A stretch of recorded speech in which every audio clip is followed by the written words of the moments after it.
Bueno, al tratar este tema que tal cual el nombre de esta sesión es abordaje empático pacientes neurodivergentes, no tiene la finalidad de que se hagan expertos en diagnosticar o que se hagan expertos en poder saber qué es, o sea, los criterios del trastorno del espectro autista, los criterios del trastorno por déficit de atención.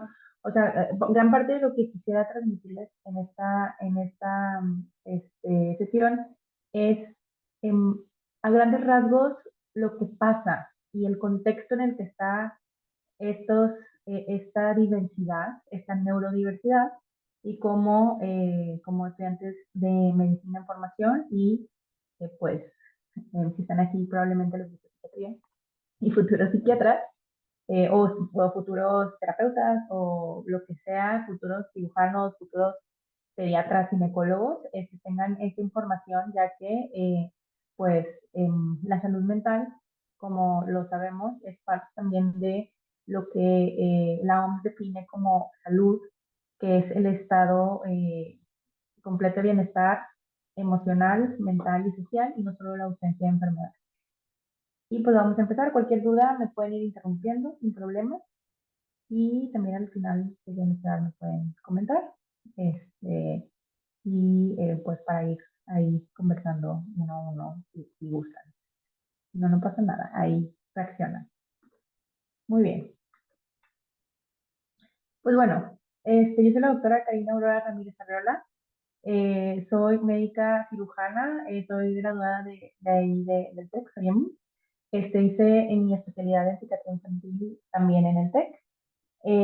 Estoy terminando mi alta especialidad en psiquiatría infantil también en el TEC, que bueno, eso también es algo que a lo mejor no sé si estaban enterados, pero el TEC tiene esta alta especialidad y probablemente en unos cuantos años se tenga la subespecialidad en psiquiatría, que bueno, esa es otra plática para otra sesión, porque en general estos dos áreas son psiquiatría.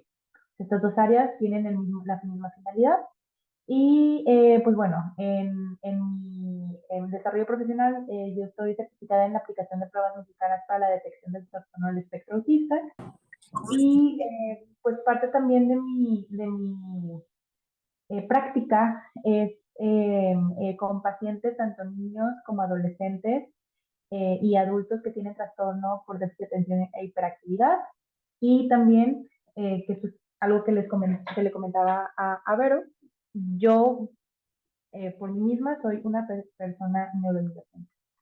Que sé que en días pasados una doctora también llamada Karina les expuso esta forma de ser médico siendo neurodivergente, y lo que les puedo comentar es que es algo que eh, que no nos llega a disfuncionar tanto, pero sí disfunciona. Que vamos a estar hablando un poquito más sobre eso. Primero que nada, ¿por qué es importante? ¿Qué pasa con esto? ¿Cómo se come? ¿Qué tiene que ver? Y me voy a remontar a datos de salud mental específicamente, ya que en México hay 33 millones de niños y el 15% de estos niños tienen trastornos en salud mental. Y 15% de todos los trastornos, que pues es un porcentaje alto. En México, y estas son estadísticas que no son tan nuevas, las últimas estadísticas son del 2019, el 5.3%, bueno, en México existe una incidencia del 5.3% de TDA, y en México uno de cada 115 niños tienen un trastorno del espectro autista, que el estimado mundial es de uno en cada 160 niños, y pues haciendo matemáticas, en México es más alto comparado con otros países. Nuevamente, estas estadísticas son de años anteriores, específicamente de 2019. Estadísticamente es complicado tener los datos completos, sin embargo se estiman, y conforme vaya saliendo nueva información se va actualizando, pero pues son los datos que tenemos hasta ahora. Y quisiera poner esta, esta, esta imagen que no sé si de pura casualidad alguna vez han llegado a escuchar de los años de vida eh, de vida perdidos o los años de vida vividos con discapacidad. Sí, no, más o menos, alguien lo había escuchado, más o menos. Bueno, esto es según la Organización Panamericana de la Salud, en conjunto con la Organización Mundial de la Salud. Y aquí esta primera imagen es el apartado de funciones, que esto es de Región de las Américas, donde las 15 primeras causas de defunciones en ambos sexos de todas las edades, esto del 2000 al 2019. Bueno, en primer lugar, enfermedad isquémica del corazón, en segundo, accidente cerebrovascular, en tercero, enfermedad de Alzheimer y otras demencias, y aquí neurología y psiquiatría y neuropsiquiatría, pues tienen también eh, sus que veres en el manejo y en el seguimiento de estos pacientes. Posteriormente tenemos otras alteraciones, diabetes, cáncer de tráquea, enfermedades renales y sigue violencia interpersonal, que también es una de los factores que se ven indirectamente en psiquiatría.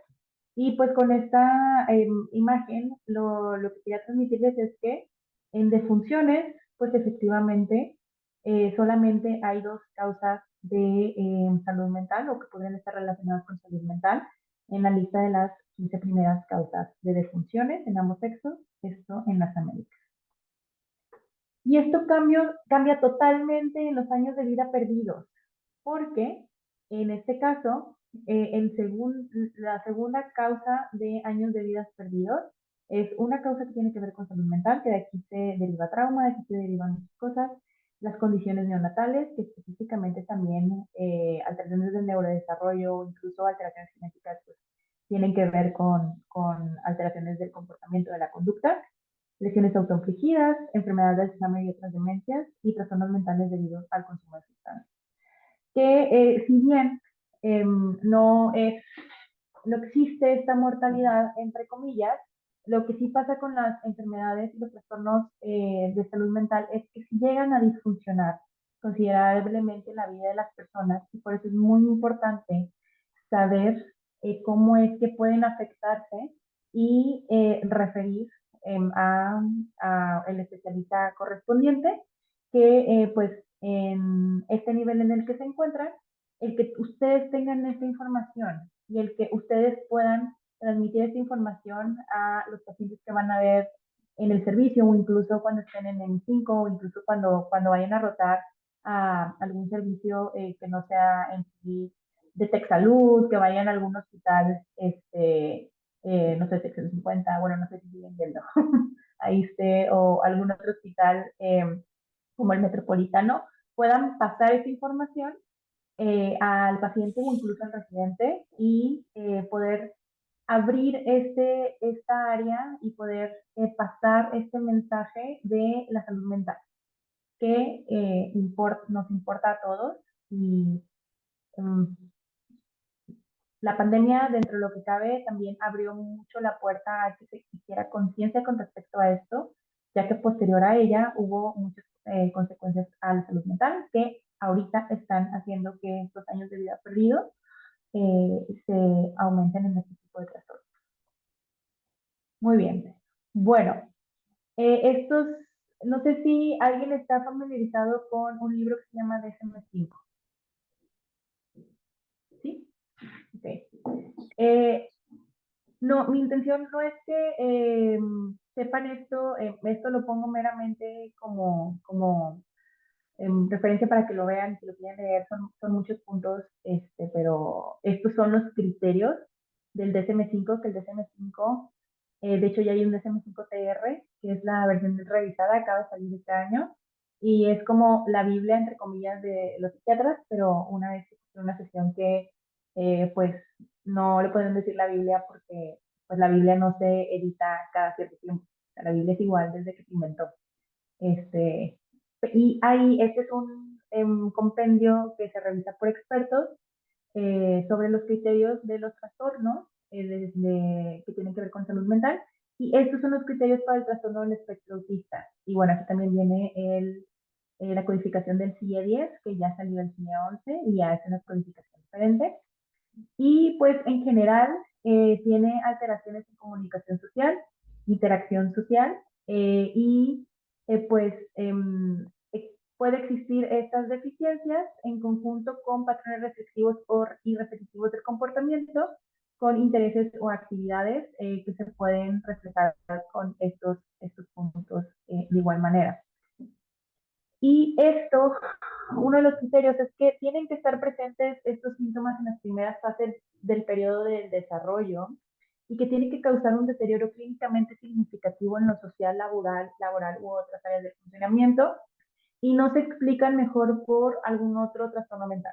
Y el DSM-5 siempre tiene un punto que dice de que esto no se explica mejor por otro trastorno, porque pues es importante diferenciar entre ellos porque pues pueden haber síntomas que se confunden y por eso pues es importante también esa experiencia clínica que no se preocupen, o sea, realmente esto es meramente para que lo vean. De hecho, si ustedes quieren buscar el DSM-5 revisado en internet, lo pueden buscar. Es relativamente fácil, se necesita una experiencia clínica para poder aplicarlo, y eso sería lo que aprenderían en la residencia de psiquiatría. Sin embargo, sí es un manual que explica bien del porqué de estos diagnósticos y también existen codificadores en donde se identifica la gravedad de la disfuncionalidad en grado 1, grado 2, grado 3, grado 4, que bueno, ahorita hablaremos de eso. Y el autismo, el gold standard internacional, que el gold standard sería así como que la prueba que lleva a que diagnostiquemos esto, es la prueba ADR y la prueba A22. Y pues bueno, quise poner este diagrama que es como un ejemplo de estas dimensiones que existen en los trastornos del espectro autista, que tienen que ver con la interacción social, con la imaginación, con la comunicación y la cuestión también de los patrones repetitivos. En general es algo que tiene que ver con la capacidad de una persona de poder tener esta interacción con los demás en conjunto con cuestiones motoras, sensoriales y también en cuestiones de la comunicación. Sé que es mucha información, realmente nuevamente, esto no tiene intención de que ustedes sepan diagnosticar, el diagnóstico y esta, este este adiestramiento es algo que se va formando también con teniendo pacientes, viendo pacientes, pero pues es así como una probadita a grandes rasgos de que pues sepan más o menos como de qué está hecho el autismo, que no es lo único que se encuentra dentro de la neurodiversidad y esto nos ayuda a poder tener la información y poder transmitir esta información de la existencia de esto y lo que posteriormente a nuestro paciente le puede dar este mensaje de esperanza con respecto a que hay algo que puede explicar esta sensación de que no me siento igual a todos mis compañeros, siento que toda mi vida ha habido algo diferente conmigo, sé que soy diferente, pero pues nadie me ha dicho nada, y también a las mamás y también a los familiares, y bueno, ahorita vamos a hablar de eso, pero esto les da sentido. Y el nosotros saber esto, pues nos va a apoyar a poder llegar a los especialistas adecuados y a identificar si es que existe o no un trastorno de espectro autista o un trastorno por déficit de atención o algún otro trastorno de los que se incluyen en la neurodiversidad. Y pues bueno, eh, aquí específicamente hablé de autismo debido a que en lo personal me parece que es uno de los trastornos o sí, de los trastornos que menos llegamos a familiarizarnos comparado con TDA o comparado con algún otro. Y quería enfocarme en autismo porque incluso en la residencia de psiquiatría, que esto fue algo de lo que yo vi al momento de especializarme ya en psiquiatría infantil, sí este diagnóstico se deja muy por encima a los típicos estereotipos que ya conocemos. que no sé si alguien podría escribir o mencionar algún estereotipo de alguna persona autista, ya sea de alguna serie de televisión, ya sea de alguna película, porque pues culturalmente ha habido muchos exponentes de ellos a lo largo de la historia. ¿Quién podría comentarme uno? ¿Qué se les ocurre? En el chat hay uno. Ok, que no pueden socializar. ¿Y como qué personajes son así? Sheldon, de Big Bang Theory, ese es uno. Que realmente Sheldon, ajá, hasta donde yo tengo entendido nunca dicen que tiene algún trastorno, simplemente tiene el Good Doctor. No sé si a lo mejor, no sé si alguna vez han visto la película, esta sí es viejita, Raining Men. Es una película de Tom Cruise con otro, ay, no sé el otro actor. Bueno, es un paciente, bueno, es una persona con trastorno de espectro autista que es ese estereotipo de que son muy inteligentes, o sea, que son muy retraídos o que están muy aislados, pero que son sumamente brillantes. De hecho, Sheldon Cooper también es un ejemplo de que pues tendrá esta, eh, esta dificultad para la socialización, pero pues ganó un Nobel que bueno, ahí spoileé ya la serie, pero yo creo que todos ya la vieron. O también el Good Doctor, que es una persona dentro del espectro, Rayman, exacto, sí, muchas gracias, Ana Paula. Y es sumamente brillante. Y eso también es un estereotipo dentro de eso, y estamos acostumbrados también como médicos, porque al final de cuentas la población y los pacientes con trastorno del espectro autista acuden específicamente en psiquiatría o neurología y también acuden a ciertas áreas, que en este caso sería a psiquiatría infantil.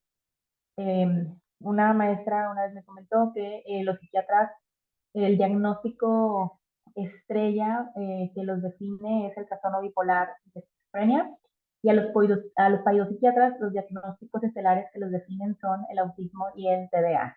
O sea, los psiquiatras son los que más ven este tipo de trastornos y que más familiarizados y más entrenados están al respecto. Muchas gracias. Y pues bueno, en cuanto a la etiología, hasta la fecha, como muchas cosas en psiquiatría, no se sabe exactamente. Sin embargo, hay teorías y se sugiere que hay una interacción entre los factores de riesgo genéticos y ambientales que conducen al desarrollo atípico del cerebro, que esto tiene que ver con una falla en la migración neuronal al momento de la formación del embrión pues, en el periodo embrional, y son específicamente alteraciones en el equilibrio del crecimiento sináptico y la poda a nivel neuronal y la neuroconectividad atípica. Y esto en el trastorno por espectro autista, y también se hipotetiza que esto sucede no de la misma manera, pero parecido en el trastorno por déficit de atención e hiperactividad. ¿Y por qué esto se va observando en el crecimiento? Porque cuando nacemos, no nacemos con todo nuestro sistema nervioso central como va a quedar ya maduro. O sea, nuestro sistema nervioso está inmaduro, y conforme se va desarrollando el niño, se van viendo los hitos del neurodesarrollo, por eso existen. Y ahí es donde se empieza a ver esta diferencia, y ahí es donde se empieza a ver esta alteración con respecto a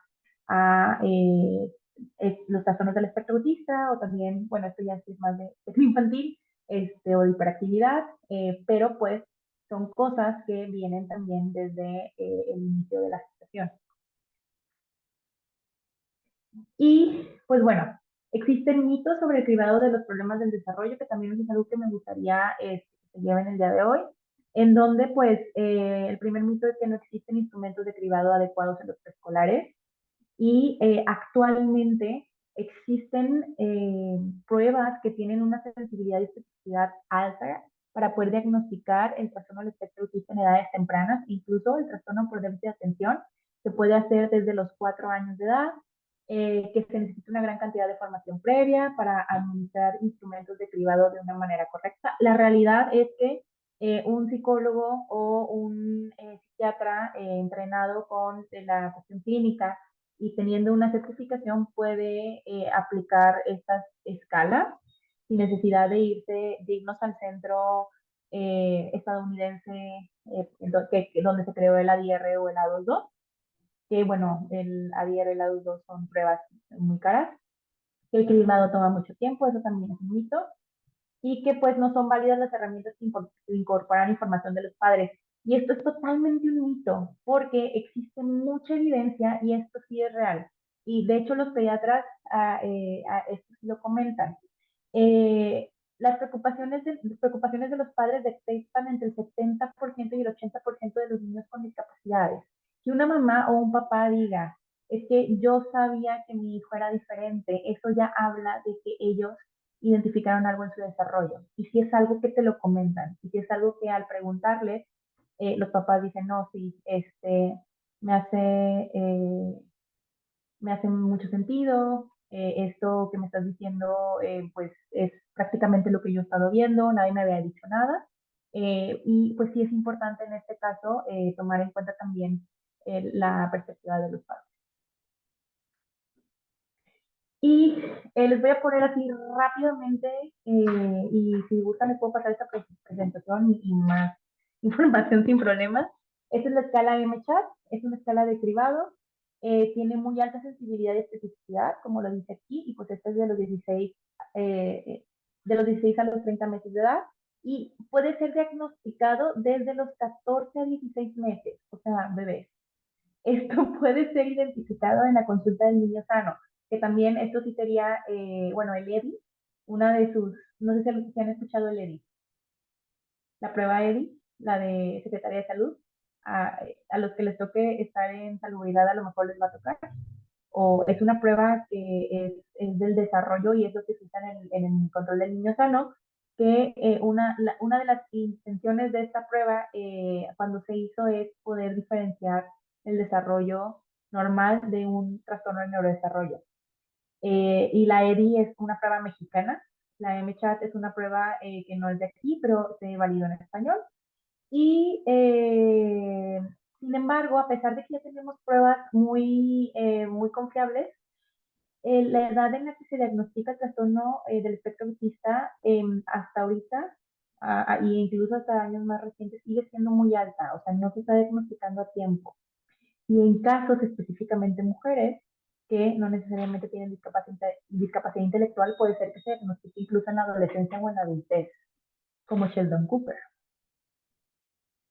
Y pues bueno, otra cosa que tenemos que saber es que los criterios e instrumentos de diagnósticos suelen ser pruebas de referencia de normas de poblaciones de estudio que están compuestas solo por niños hombres, que ahí es también esta cuestión en que las niñas tienen un tipo de trastorno del espectro autista y también de TDA diferente a los niños, porque muchos de los estudios están enfocados específicamente en niños y pues se infradiagnostica.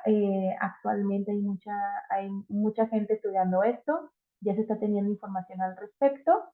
Y también otra cosa que tenemos que tomar en cuenta es las diferencias culturales, porque el TDA culturalmente en Estados Unidos y en México y el autismo culturalmente en Estados Unidos y en México es diferente. Y pues bueno, alguna duda que tengan, algo que quisieran preguntar o comentar, puede ser por el chat. Yo sí, de hecho. Entonces, ¿puede regresarle al slide? Ujú. No, ¿dónde estaban los tests? ¿El, el MChat se utiliza también acá o nada más Sí, Ok, eh, en México, ajá, sí. De hecho, hay dos, bueno, esta es la MChat, es autoaplicable, o sea, es una escala que le puedes dar al papá así como que, oiga, póntesela, de niños 18 a 30 meses de edad. Y posteriormente a que se tenga un puntaje de aquí, hay otra escala de MCHAT que está un poquito más larga, que de hecho es muy descriptiva y te va diciendo, y es una escala que se puede usar en niños pequeños. Está validada en niños de edades pequeñas. Yo he visto ciertos reportes que le hacen esta escala a adultos, así como para tener la evidencia de que pues le hicieron este que salió positiva, pero no tiene validez. O sea, esto sí tiene que ser en niños chicos. Ok. Muy bien, bueno. Y también algo que sí quisiera dejarles que esto es algo también de lo que en mi propia experiencia en psiquiatría no se ahonda tanto, o sea, en mi propia formación y ya cuando hice la alta especialidad me di cuenta de todo lo que faltaba de estos trastornos, es que el gold standard es el A22 y el ADR, que son pruebas que tienen que ser aplicadas de esta manera y por una persona que esté certificada y son muy caras, equivalen a una prueba neuropsicológica y pues el costo aproximado de una prueba de ese tipo está entre los 15,000 y los 20,000 pesos y nos estamos viendo baratos. Y sabemos que pues México es un país en donde ese tipo de acceso y en general el acceso a la salud mental es algo que no se tiene tan fácilmente como en otros países, ya que en Estados Unidos el seguro de gastos médicos mayores sí llega a aplicar en algunos trastornos mentales, específicamente Asperger y autismo es uno de ellos, pero en México no. Aquí es dinero de la bolsa y por eso también algo que nos podemos llevar es qué podemos hacer o más o menos qué hay para poder como que orientarnos. Una de las cosas que hay es esta que es la escala australiana para el síndrome de Asperger. Si ustedes googlean esto, tal cual así como está en esta imagen, les va a salir una página que es esta escala que les estoy poniendo aquí al lado. Entonces, es una escala de un paciente que evalué, de hecho este es de un paciente en una sesión clínica, y esta escala es para pacientes en edad escolar y cuanto más se aparte de la normalidad, más nos acercamos a la puntuación 6. A partir del número 2 ya es arriba de lo estándar y mientras más nos acerquemos al 6 es más probable que sea un trastorno del espectro autista. Esta escala no es una escala diagnóstica, es una escala que evalúa y que tiene como que este margen de poder identificar si sí o si no. Hay unas preguntas aquí que yo no las he visto en ninguna otra escala y estas son preguntas que en la clínica sí son muy características, como la 23 y la 24, de que si el niño tiene una pobre coordinación motriz o que si el niño tiene un modo extraño de correr. Y eso también es algo que sí se ve en la clínica y es algo que se encuentra y está documentado que sucede en los niños con trastorno espectro autista específicamente y también existe en las personas con trastorno por déficit de atención e hiperactividad. Tiene una muy alta sensibilidad y especificidad y esta escala, que aquí nos vamos también a la definición de adolescencia. Según la definición de la OMS, la adolescencia termina a los 19 años de edad. Así que esto se puede aplicar también a adultos jóvenes y pues si nos vamos a la literatura que comenta que el frontal se termina de madurar a los 21 años, 22 años, pues también podría aplicar también a esta población. Esto está pensado en edad escolar y adolescentes, pero sí hay datos de que tiene cierta validez en adultos jóvenes. Y me voy también a estas siguientes pruebas, que estas pruebas yo no las conocía hasta que empecé a tener más información de todo lo que tiene que ver con el autismo. Existe una red de profesionistas en México que están certificados en detección y diagnóstico de este trastorno y esto es con pruebas mexicanas. En el Instituto Nacional N. Navarro de Psiquiatría existe un equipo, un grupo que se ha dedicado a desarrollar estas pruebas y las ha validado y están validadas con la misma especificidad y sensibilidad que la ADR y que la 22. O sea, prácticamente estas pruebas son el equivalente al diagnóstico de alguna de estas otras dos pruebas que son el gold standard del diagnóstico de autismo a nivel mundial. Esta es una de esas escalas, es la escala BM, es una escala autoaplicable, esto a los papás. es de niños de 3 a 17 años, tienen una muy alta sensibilidad y especificidad. Ese es el artículo que valida esta escala comparado con las otras que les comenté.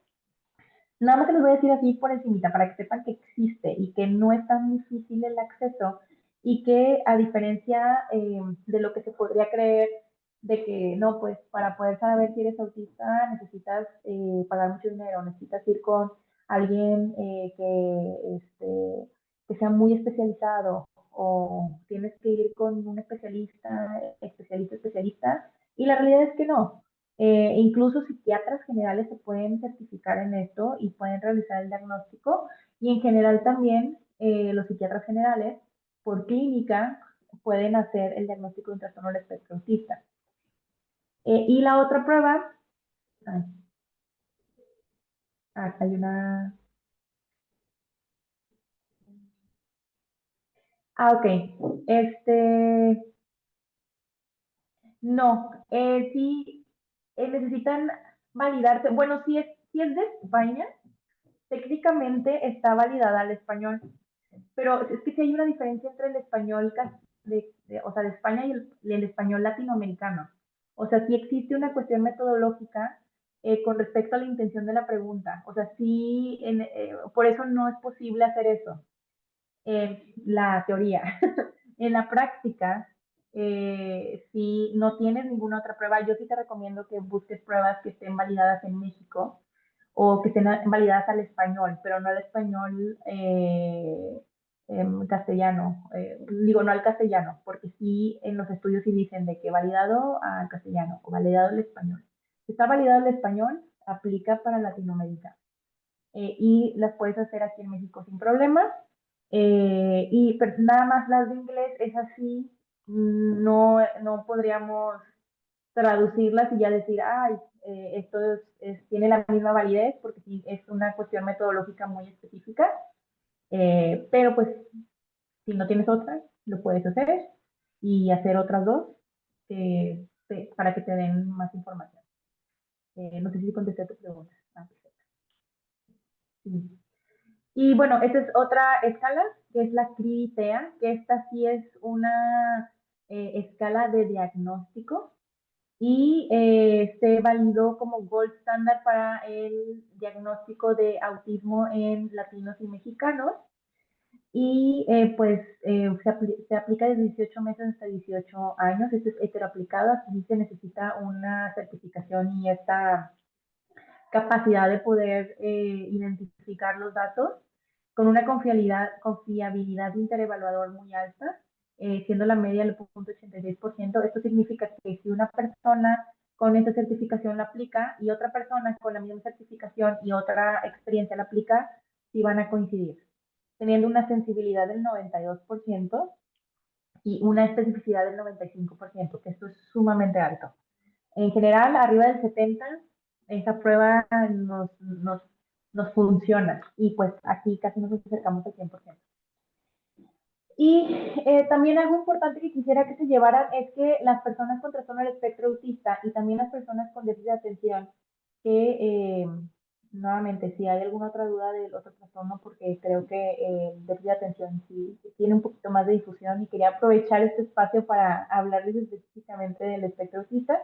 Tienen más riesgo de afecciones médicas, también trastornos convulsivos, problemas gastrointestinales, de alimentación y dificultades para dormir.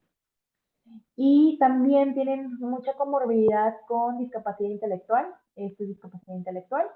y epilepsia. Así que este tipo de pacientes les puede llegar, incluso si no son psiquiatras, y esto les puede dar un poquito de luz o también puede ser que ustedes tengan cierta información rotando en neuro o rotando en interna o rotando en alguna otra área donde pues también es algo que pasa en esta población que tienen comorbilidades médicas considerables, y que es algo que se tiene que evaluar. De hecho, al momento de evaluar a un niño o un adulto con probable trastorno del espectro autista, se recomienda hacer un abordaje genético, lo cual en realidad es que es complicado y es caro, pero pues si tienen mucha con otras enfermedades médicas y no solo las enfermedades mentales.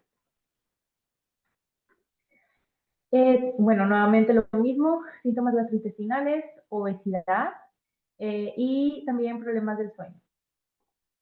Y con las comorbilidades psiquiátricas, y aquí es donde empezamos a abordar esta neurodiversidad, ya que uno de los diagnósticos que más comorbilidad tiene el trastorno del espectro autista es el TDA, que es el trastorno por déficit de atención e hiperactividad. Hasta la fecha, se ha hipotetizado y bueno, se ha puesto sobre la mesa la posibilidad de que ambos sean un tipo de espectro del otro. Hasta ahorita la información que existe es que son dos entidades diferentes, sin embargo, tienen cosas en común. Y yo cuando les comento a los pacientes, les digo que son primos, son medios hermanos, son hijos de la misma mamá, pero de diferentes papás. O sea, tienen cosas muy parecidas, pero no son lo mismo. Las personas del trastorno del espectro autista pueden tener TDA y las personas con TDA pueden tener rasgos del trastorno del espectro autista. En conjunto también, las personas en el espectro pueden tener trastornos de ansiedad, del sueño, depresivos, obsesivos, compulsivos, o sea, todo el DSM-5. Y bueno, puse esto debido a que recientemente existen muchos mitos con respecto a el manejo adecuado. Y la realidad es que sí hay manejos avalados y específicamente en niños y adolescentes cuando comentan, no, pues es que el psiquiatra me dejó un medicamento para esquizofrenia. Es que sí, o sea, la risperidona y el aripiprazol sí se usan para esquizofrenia, pero están muy avalados en estos trastornos, así que son totalmente aprobados y no son para esquizofrenia, ni que lo tomen sin idea que es esquizofrenia, y esto ayuda muchísimo con las cuestiones conductuales. También tienen una alta comorbilidad con depresión y algo también que quisiera transmitirles es que tienen un mayor riesgo de pensamientos suicidas, autolesiones y tienen más riesgo de morir por suicidio. Dos de mis maestras que pues estaban, bueno, que ayudaron en mi formación, me comentaron y ya haciendo así como que este resumen, que de los pacientes, de los pocos pacientes que se suicidaron, la mayoría tenían alguna cuestión del trastorno del espectro autista. Así que sí es muy importante tener en cuenta que por alguna razón, que se encuentren algún paciente en trauma o en cirugía por alguna cuestión de este tipo, pues sí es muy posible que tienen más riesgo de que lleguen a cumplirlo y pues es algo que se tiene que tomar en serio, puesto que si le sumamos el estigma a la salud mental en general, el estigma a las personas en el espectro pues es extra y es algo que se tiene que tomar mucho en cuenta. Y pues ya para ir terminando un poquito con esta sesión, que esto, realmente lo que yo quería transmitirles era así como que lo básico, así como que las perlas para que tengan así una visión de que autismo es algo del desarrollo, que existe mucha comorbilidad con otros trastornos. En general, la regla es que estén comorbilidad, o sea, no solo va a tener una cosa, y también con cuestiones médicas, y que el diagnóstico, que a esto viene esta frase, que es una frase que yo le comento a los papás, que el saberlo únicamente nos va a servir para darle nombre y apellido a algo que ya estaba pasando. Y es como saber el tipo de sangre. Lo sabes y pues ya sabes que eres tipo A, o ya sabes que eres tipo E.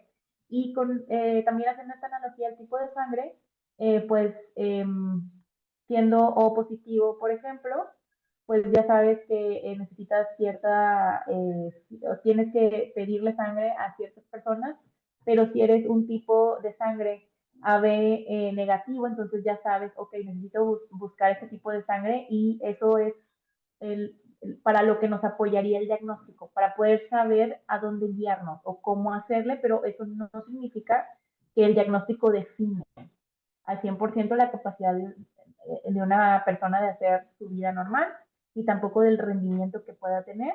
porque muchos de los adultos o adolescentes o niños que se diagnostican estaban teniendo una funcionalidad en su escuela, estaban teniendo una funcionalidad con sus amigos, y pues esto nada más es para poder darle nombre y apellido a algo. Y pues bueno, ya en general hablando de la neurodiversidad, no sé si de casualidad ya lo habían revisado, creo que sí, pero pues esta palabra y este enfoque comienza como un movimiento basado en la identidad que centra la neurodivergencia en el núcleo de la identidad de una persona. Este término nace en 1998 y hasta la fecha se ha adoptado por activistas y advocados de otros diagnósticos como TDA, trastorno del desarrollo de la coordinación y dislexia.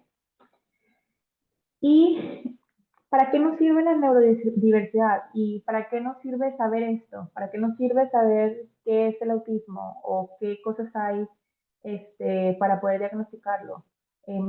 ¿Qué es lo que puedo hacer yo, estudiante de medicina, que a lo mejor quiero ser psiquiatra, pero todavía no soy psiquiatra?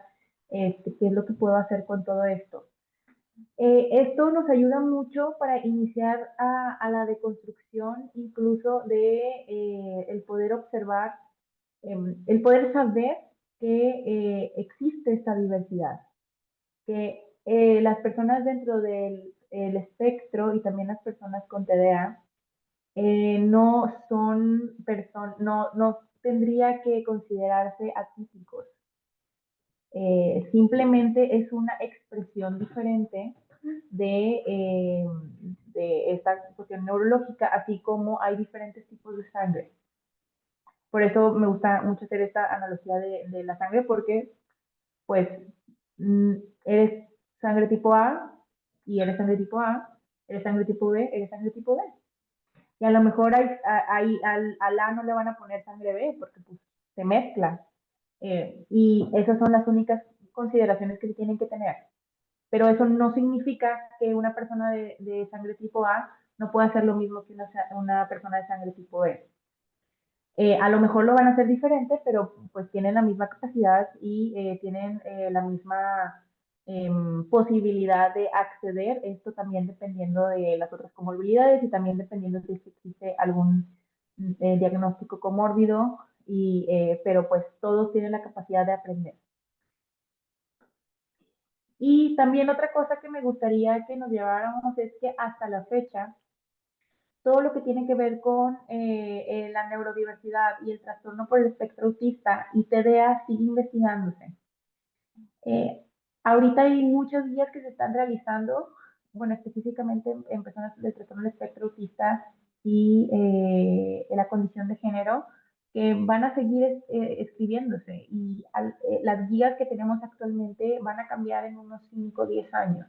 O sea, este es un área que eh, no se había dado el enfoque como en los últimos años se le ha dado, y es algo que se sigue aprendiendo ciertas cosas sobre la marcha, y cierta información ya está obsoleta, como por ejemplo la dieta libre de gluten, que no sé si a alguien le tocó escuchar que era bueno para los pacientes autistas. Actualmente ya existe evidencia de que no hay suficiente evidencia de que tenga efectividad.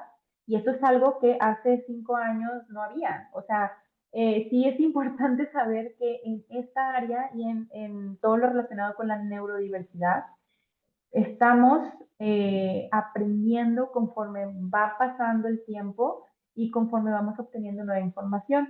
Lo que me llega a mi siguiente punto. ¿Qué información que previamente teníamos con respecto al autismo probablemente vaya a cambiar en el futuro? ABA es una terapia que es una de las terapias aplicadas al 100%, o sea, prácticamente si nos vamos a cualquier guía internacional, va a recomendar ABA, que es el análisis aplicado del comportamiento. Actualmente existen artículos que ahí sí está todavía en discusión, que nuevamente estamos en este punto donde la evidencia no es suficiente y se necesita hacer más revisiones, en donde existe estrés postraumático después de llevar a las personas con el trastorno espectro autista a este abordaje. Y lo han llegado a comparar como las terapias de conversión en los pacientes que son homosexuales. Y también un punto importante es que hay que considerar que la psiquiatría es una especialidad que evoluciona a la par de la sociedad. Y el mejor ejemplo es que lleva apenas menos de 50 años que hayan quitado del DSM-2 el diagnóstico de homosexualidad. Y hasta la fecha, también ciertos diagnósticos que tienen que ver con la cuestión de condición de género están en la mira de si van a agregarse al DSM-6 o no, porque los estudios que pues en psiquiatría también tiene mucho que ver la cuestión social, ya nos lleva a que esa información ya no sea la información a la que estábamos acostumbrados. Y por eso en el área de la neurodivergencia, los trastornos del espectro autista, el trastorno por déficit de atención, esto va a estar constantemente cambiando y es importante estar actualizados y tener esta perspectiva flexible sobre eh, qué es lo que se recomienda o qué es lo que los puede llevar a aceptar esta neurodiversidad y no cambiarla, puesto que esto no es algo que necesita cambiarse, necesita adaptarse. Y ahí sí es donde entramos nosotros y también entra la cuestión social. Y pues bueno, como conclusión, y no sé si alcancé a transmitirles todo lo que quería transmitirles en esta sesión, realmente es un tema muy amplio, creo que me quedo corta en este tiempo, pero bueno, este es un grupo de Facebook, no sé si está en Instagram, me los he buscado, pero yo creo que sí han de estar, que yo he visto los posts y están muy bien informados y tienen esta perspectiva en donde se está enfocando a la aceptación y a la empatía específicamente en estos pacientes. Porque ese estereotipo que se tiene de Sheldon, ese estereotipo que se tiene de Good Doctor, de Rain Man, es un estereotipo al final de cuentas. Y el autismo se ve de muchas maneras diferentes e incluso se puede, ya en la clínica puede decir, no, pues esta persona no es autista y pues resulta que tiene todo un espectro autista. Así que es algo que no está fijo y esos estereotipos no son los que representan esa comunidad. Ahorita se están haciendo más trabajos también en medios para representarlos. Puede haber de tipos que son muy retraídos en autismo o puede haber de tipo de que son demasiado inapropiados para el contexto social, que tienen las mismas bases, esta falta de adaptación social, los movimientos y las cuestiones sensoriales. Pero pues es algo a lo que tenemos que tomar en cuenta al momento de encasillar o al momento de tener un paciente enfrente de nosotros, porque no necesariamente que no cumpla los criterios o que no cumpla el estereotipo significa que no lo tiene. Y si la persona comenta, no, pues yo tengo, yo estoy en el espectro o yo tengo TDA, pues es validarlo y seguir explorando, puesto que es algo en lo cual la persona trabaja y también es algo que constantemente puede ser negado e invalidado por muchos profesionales de salud.